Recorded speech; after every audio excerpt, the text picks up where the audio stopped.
Howdy folks, welcome to Bad GM's Campaign Build Along. I'm the Bad GM Wayne Davis, and we're going to build an entire campaign for you to run for your group.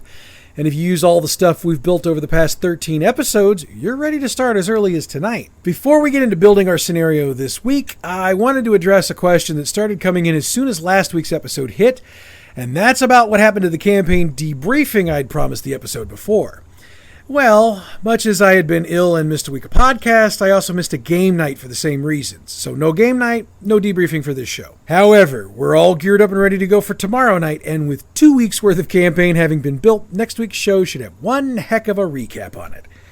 But we shall see. So with that question answered, let's get into building our scenario, shall we? First, we need to recap what we covered last week, and we covered a lot of stuff, so this is going to take a couple minutes. At the start of last week's build, our characters were trying to decide whether or not to take the meeting they'd been offered previously.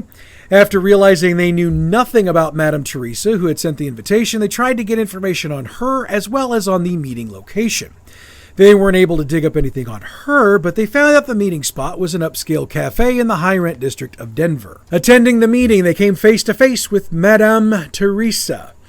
She thanked them for saving the young couple during the opening scenarios of the campaign, then discussed her campaign to try to bring down Francis Coulson and the Coulson Corporation. She provided them with a lot of information, but the TLDR on it is that she reported that, so far as she was aware, Francis Coulson wasn't much more than a thug, and she was exceptionally curious as to how he was able to not only put together a group like the corporation, but how he was able to succeed with it. When his connection to the board was mentioned, she got real serious real quick. She is aware of the board and provided the information she knows about it. She confirmed that the banker is the mayor of Denver and added a name they did not have, which is that the Muffin Man is the landowner and businessman around Little Rock, Arkansas. She also mentioned that Coulson would not have gone to Montana and said her belief is that he went to Salt Lake City due to possible previous dealings with the Mormons. She offers to get the group a meeting with the mayor, noting that if he wants Coulson dead, the group might be able to get in with him and be able to chase down Coulson. Plus, if they can get close to the mayor, if they're so inclined, they could probably kill him. So, while they awaited word from Teresa about getting them close, we worked out a scenario by which the group decided to basically storm the castle and kill the mayor. Refer to last week's episode if you're curious. Once they got word from Teresa, how they handled things depended on what they really wanted to do. If they wanted to kill the mayor, they got the address of a dinner party he was attending, and they had the opportunity to hit him there. If they wanted to make a deal with him to go after Coulson, they got a meeting with one of the mayor's men, who ultimately arranged for the mayor to send the group a letter giving his blessing to take out Coulson, and he noted if they succeed, they might have more jobs from the mayor. And that's where we left off last time out. As we pick up this week, I do need to note that, for the first time in quite some time, I'm going to reference a supplement for Deadlands Classic. It's called City of Gloom, and it's Salt Lake City in Deadlands. Much like all the other Deadlands Classic materials, City O' Gloom is no longer in print, so to get a copy of it, you'll either need to find a used game store or head over to the Pinnacle Entertainment website at peginc.com and purchase the PDF. Now, if you can't get the book or you don't want to, that's okay. You can lay Salt Lake City out however you want to. In fact, that's exactly what I did with the City of Denver, and I think it worked out just fine. However, since there's published material out there for Salt Lake City, or the City of Gloom as they call it in the book, I figured I should use it, especially since I own the copy. And it provides us with material Pinnacle created that we can weave into our game. First things first, let's back up to where we left off last week. With 3 possibilities for the next adventure, our players are still in the City of Denver. Now, one way or the other, they've got a target in Salt Lake City and Francis Coulson. They might be working on behalf of the board, or they might be working on their own. They've also got the option to head to Little Rock, Arkansas to go after the Muffin Man. Or to Albuquerque, you know. Let's be honest though, if your group is anything like my group, they're like a dog on a beef bone, man. They're not going to give up until they've stripped the darn thing clean.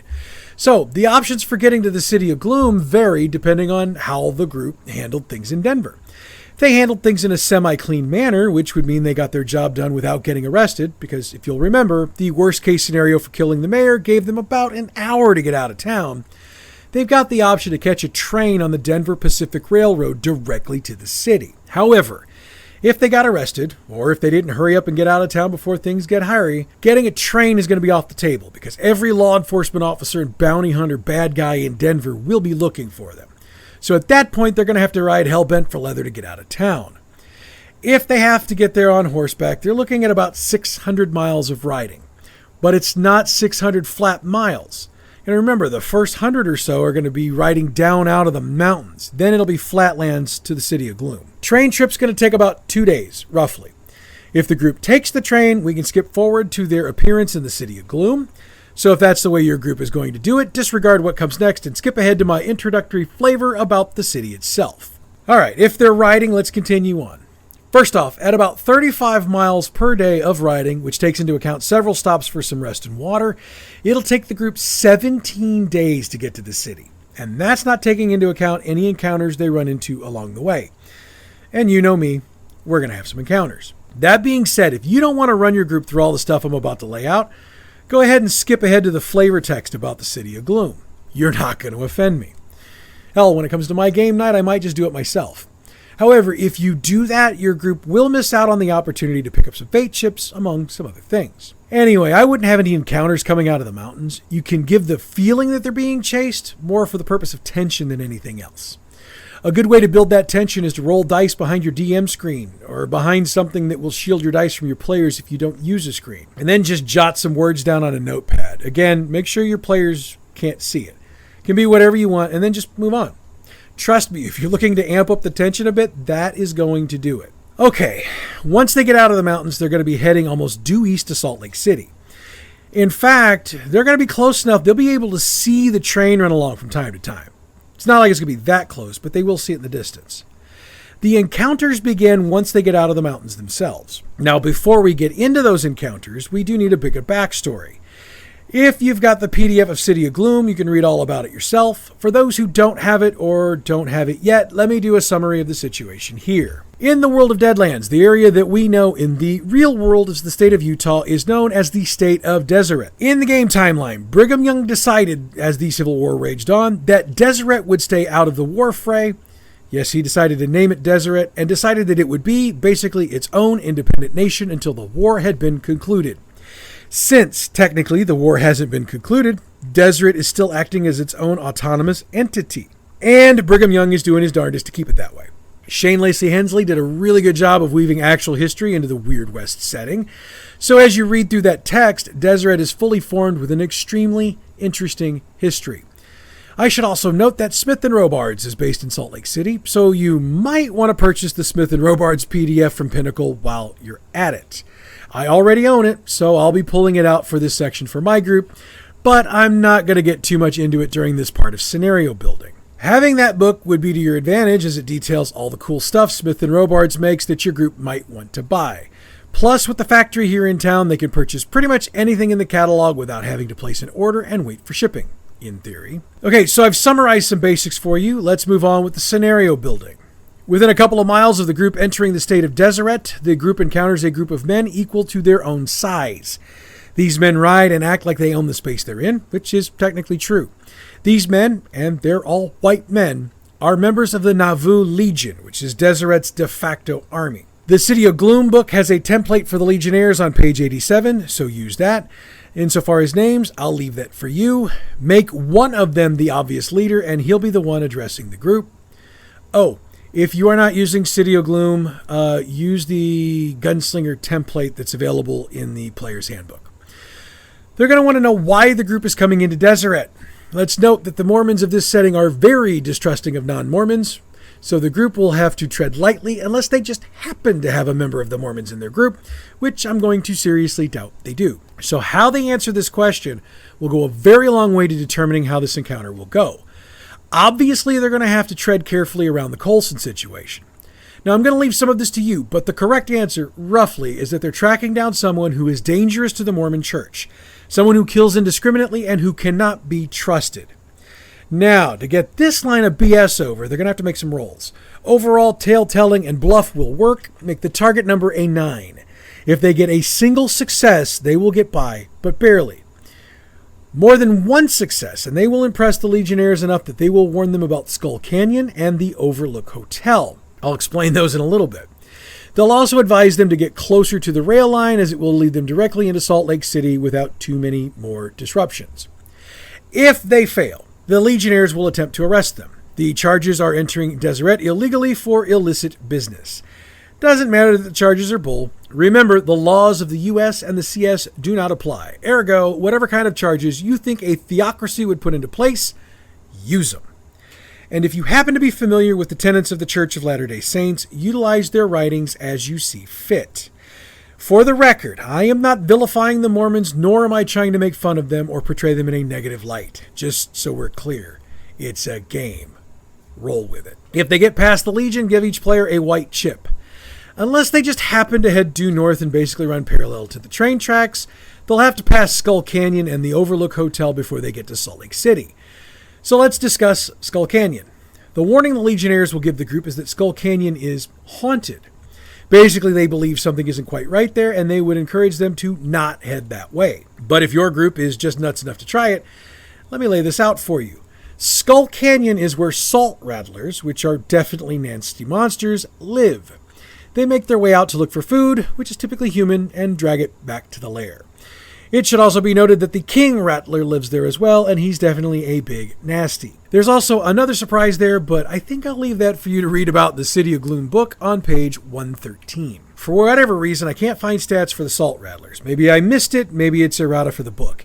Either way, if you're using the Rattlers, substitute the Mojave Rattler stats from the Marshal's Handbook. It'll work well enough for our purposes. For the King, increase all the stats by a die type and a die number.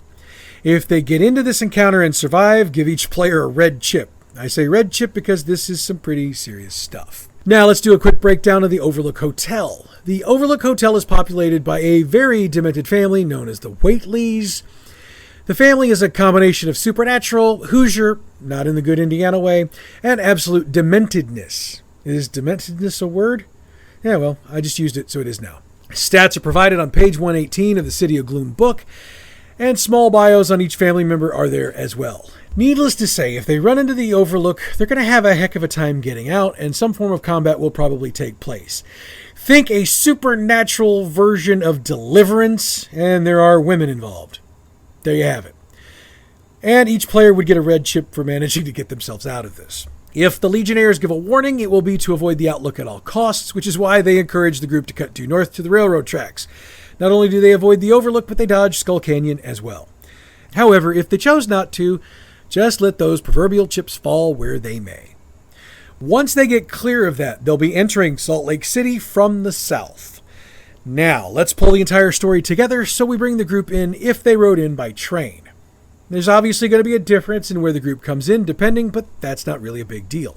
What the group observes is the same. Salt Lake City really seems to be a city of two parts. The haves, which are nice houses with well-kept streets and not nearly as smoky skies, and the have-nots, where everything's crowded together, there's black smoke choking the skies, and crime and poverty are rampant. For the record, the section of have-nots is called the junkyard, which should tell you what the well-off Mormons think of everyone else. There are a number of hotels in the area that aren't the junkyard. However, their rates are $4 a night with no meals or extras included. So unless your group just happens to be loaded, they're going to want to find lodging in the junkyard. Also, and I probably should have led with this, the group will want to make it a point to not be openly displaying weapons until or unless they're in the junkyard. And even then, they're not going to want to be carrying rifles or shotguns. After all, you can cover handguns with coats, so you can still be somewhat concealed. If they don't pay attention to this, have a deputy sheriff stop them and politely remind them. And yes, Salt Lake City has a sheriff instead of a town marshal or a chief of police. Ergo, his assistants would be deputy sheriffs instead of deputy marshals or officers. There's one more thing to take into account. While the junkyard is so clouded with black soot, it's dark most of the time, the soot covers the entire town. In fact, they will notice people wearing soot masks while they're out and about. A soot mask would look a lot like the masks we've been wearing throughout the current pandemic. And I'm not trying to start anything here. Even if you didn't or don't wear one, you know what they look like. I just mentioned them to give you an idea of what they look like. For every 30 days the group is in town, they have to make a vigor check. If they've worn soot masks the majority of the time, it's a target of 3. If not, it's a target of 5. So, we need to make note of exactly how many days they're here and check in to make sure they either are or are not wearing soot masks. Anyway, if the group chooses to head off to the junkyard to get accommodations, the Salt Lake City Grand would be the one they'd be most suited for. The per rate night there is $3 a night, which is still higher than normal, but at least it's cheaper than hotels in the wealthier part of town. In last week's campaign Build Along, I mentioned that if they're working for O'Toole, they need to check into the Golden Dragon Inn and leave a message for Abe at the front desk. So even though the Golden Dragon Inn doesn't exist in the City of Gloom, we'll put it in the junkyard as well, and its rates are also $3 a night. So since we've got two possible ways this could be going, we'll start with one, then fill in details for the other way. The first way, which I just mentioned, is that the group is working for O'Toole. In that case, they've got a line on more information. The other way is that they either got the information from O'Toole's office without actually speaking to O'Toole, or they got run out of Denver without getting any information. The only difference between these two is that if they got information from the office, they at least know the board has someone in Salt Lake City gathering information, and they're looking for the banker's man to come collect. We're going to start from the position that the group is working for O'Toole. My reasoning for that is that I just have a feeling my group is going to go that way, and I'll bet yours will too. Don't worry, we'll flesh out the other option too. We'll get to that after we finish this first part. Once they've checked into the Golden Dragon and left their room number, they have the option to head out and look for things to do. Much as in any other town they'd be in, they can go out and find a tavern or a dining spot or a gambling establishment or whatever.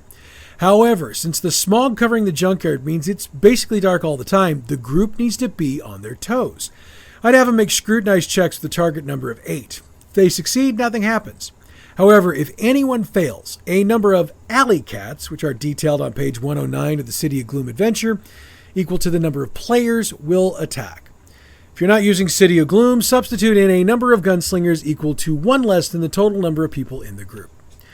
Alley cats just attack the group. No negotiating. If it's gunslingers, they attempt to intimidate and rob the group first, then attack if they fail. Run the encounter, then give each player a white chip for surviving. They can also go to the Smith & Robard's showroom to order items if they want to, and you allow it.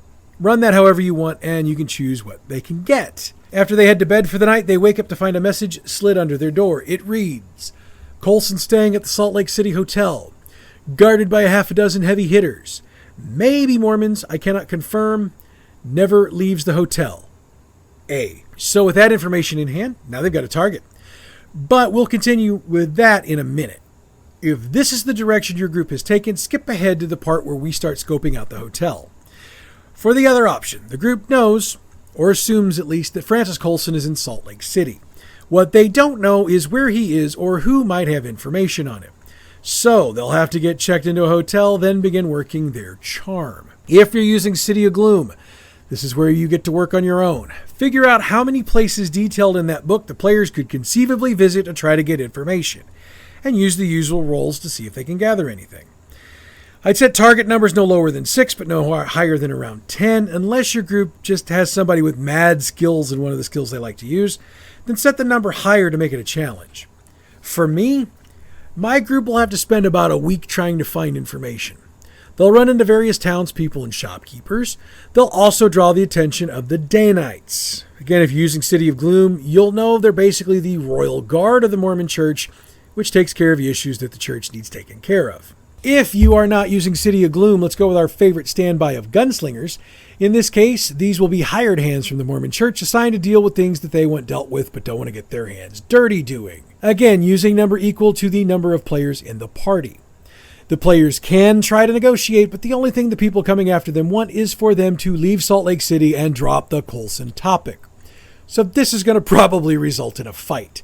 Once your group survives, give them each a white chip. After a week of digging up information, they'll finally figure out, by putting everything together, that Coulson is staying at the Salt Lake City Hotel and is being guarded by men hired by the church to protect him. With that, they're going to need to scope things out a bit. And you might be thinking I've shorted you a bit on this particular part of the campaign design. The short answer is that I have, but it needs some explanation. Since I don't know for sure if you're using the City of Gloom book or not, I don't want to put too much stuff specific to that book into this design.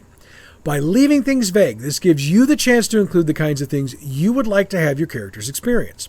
So, if you want them to have some of the interactions as described in that book, please do so.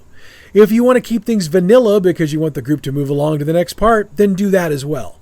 So yeah, I did leave things deliberately vague, but I did it to encourage you to color your campaign to your style. Okay, since we've discussed that, let's get into scoping out the Salt Lake City Hotel. It is located in the nicer part of town, and in this case, nicer is anything not inside the junkyard. The hotel itself is 3 stories tall, and it doesn't seem to be very full. They can figure this out by checking it out for a day or so. They don't see very many people checking in, and those they see checking out are visibly disturbed. Should they decide to go inside the hotel for a little recon work, they'll immediately notice a couple of individuals dressed in all black and wearing masks. They can attempt to question the desk staff at the hotel, but regardless of what they do, they'll get no answers. And if they push their luck too far, the black-clad individuals will take notice. Also, they are not here to negotiate. They are just here to attack. If you're going with day knights, these are those. If you're using gunslingers, these are those. If a fight starts, another 4 bad guys will join the fight. They'll come from upstairs. If the group succeeds, they can either head upstairs and continue the fight or head outside to lick their wounds. And they get a white chip. Now, let's say the group asks a question, gets no answer, and realizes something's not quite right. If they're smart enough to leave, they can head away from the hotel and put together a game plan. And look, I'm not going to try to game plan every possible scenario here. By now, you know how we're going to do this. I'll lay out what's up there, and you work it out with your group according to their plan. The first floor of the hotel has the desk, a small sitting area, and 4 rooms. Each of the other 2 levels has 10 rooms on them. Also, each room has a window. The assumption is that Coulson is being held on the 3rd floor. Now, as I was thinking this out, there were 10 men guarding Coulson. The 2 on the 1st floor, 4 on the 2nd floor, and 4 on the 3rd floor. If the group took on and took out 6, that just leaves 4. And if they press the advantage of the initial scenario that I laid out, or if they return within an hour of the attack, there will be only 4 on the 3rd floor. If they didn't come back within an hour, it resets to 10. If they didn't have that initial encounter, they'll either have to figure out how to climb to the 3rd floor from the outside or fight their way up. Just like we laid out originally, once they take out the 2 on the 1st floor, the 4 from the 2nd floor come in. Once they get on the 3rd floor, there are 2 men guarding a room door. When they engage them, shotgun blasts start coming through the door and the walls. Getting to the room, there are 2 men in there with Coulson, and one of them is pointing a gun at Coulson's head. The basic scenario here is that the 2 men tell the group that if they don't retreat, they'll kill Coulson. Is it a bluff? Yes. They'll threaten and threaten and threaten and threaten, but will ultimately turn their guns on the group to try to stop them. Once that is done, they've got Francis Coulson all to themselves. And we'll address that next week. Yes, I know I left this on a cliffhanger. Also, I know we still have to address Albuquerque and Little Rock. I've pretty much got those worked out, but I'm not sure where I'm going to put them just yet. Pretty sure one of them will be in next week's show, but we may need to use a special episode to get the other one out. I will let you know next week what I've decided and where we're going to go with that. Okay, so next week we'll pick up where we left off, and we'll finally get a campaign recap since my group will be playing Mañana. Hey, if you didn't catch it on Wednesday, I certainly encourage you to head back into the archives and check out the special episode of this show that I did about adventures in ADHD. It's an adventure for Dungeons & Dragons 5th edition that I really believe in and I think should be a part of your game shelf. And due to the response we got from Wednesday's episode, the folks at Awfully Queer Heroes have decided they'd like you to be able to get a PDF version of the game for 1/3 off. They got a deal for 1 week only. You need a special link to use, so if you're interested, hit me up on the socials and I will share that link with you. Also, since we're talking about podcasts to check out, please check out this week's episode of Role Playing History. I did have to call an audible this week, and in that episode, I lay out the process for creating episodes of both of my podcasts. If you learn nothing else from them, you'll learn why I am called the Bad GM.